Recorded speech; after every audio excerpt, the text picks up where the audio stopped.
ഇന്നും ഞാൻ വന്നിട്ടുള്ളത് ആരുടെയോ എന്നോ കഴിഞ്ഞ് പോയിട്ടുള്ള മാരേജിൻ്റെ ഇൻവിറ്റേഷൻ ലെറ്റർ ആയിട്ടാണ് കേട്ടോ. ഒരു ടൈമിൽ എനിക്ക് ഈ ഇൻവിറ്റേഷൻ ലെറ്റേഴ്സിൻ്റെ ഒക്കെ കളക്ഷൻ്റെ ഒരു ഭ്രാന്ത് തന്നെ ഉണ്ടായിരുന്നു കേട്ടോ. ആ ടൈമിൽ എടുത്ത് വെച്ചിട്ടുള്ള ഒരുപാട് ഇൻവിറ്റേഷൻ ലെറ്റേഴ്സ് ഒരു ഫയലിൽ എൻ്റെ കയ്യിലിരിപ്പുണ്ട്. അപ്പോൾ അതൊക്കെ ഒന്ന് യൂട്ടിലൈസ് ചെയ്യാനുള്ളൊരു പ്ലാനിലാണ് ഞാനിത് ചെയ്യുന്നത്. അതിൻ്റെ ഇടയിൽ കൂടെ ഒരു ട്രാൻസിഷൻ വീഡിയോ ട്രൈ ചെയ്ത് നോക്കിയതാണ് കേട്ടോ. എങ്ങനെയുണ്ടെന്നൊന്ന് കമൻറ്റ് ചെയ്യണേ. അപ്പോൾ ഈ ഒരു ഇൻവിറ്റേഷൻ ലെറ്റർ വെച്ചിട്ട് നമ്മളൊരു വിഷസ് കാർഡാണ് കേട്ടോ ഉണ്ടാക്കുന്നത്. സിമ്പിളായിട്ട് നമുക്ക് ഫ്രണ്ട്സിൻ്റെ ബർത്ത്ഡേക്കൊക്കെ ഗിഫ്റ്റ് ചെയ്യാൻ പറ്റിയിട്ടുള്ള, അല്ലെങ്കിൽ ജസ്റ്റ് ഒന്ന് വെറൈറ്റി ആയിട്ട് വിഷ് ചെയ്യാൻ പറ്റിയിട്ടുള്ള ഒരു കാർഡാണ്. അതിൽ ഞാൻ വിഷസ് എന്ന് എഴുതിയ ഭാഗത്ത് നിങ്ങൾക്ക് എന്താണ് വേണ്ടത്, ബർത്ത്ഡേ ആണെങ്കിലും ആനിവേഴ്സറി ആണെങ്കിലും എന്തും എഴുതി കൊടുക്കാം.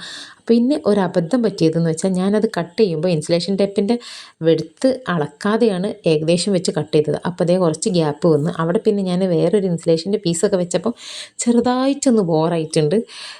അപ്പോൾ നിങ്ങൾ ചെയ്യാൻ ഉദ്ദേശിക്കുന്നുണ്ടെങ്കിൽ അതൊക്കെ ഒന്ന് മെഷർമെൻറ്റ് എടുത്തിട്ട് കൃത്യമായിട്ട് ചെയ്യുക. എൻ്റെ മടി കാരണം എനിക്ക് പറ്റിയിട്ടുള്ളൊരു അബദ്ധമാണത്. അപ്പം ഇനി അടുത്ത വീഡിയോയിൽ കാണാം. Bye bye.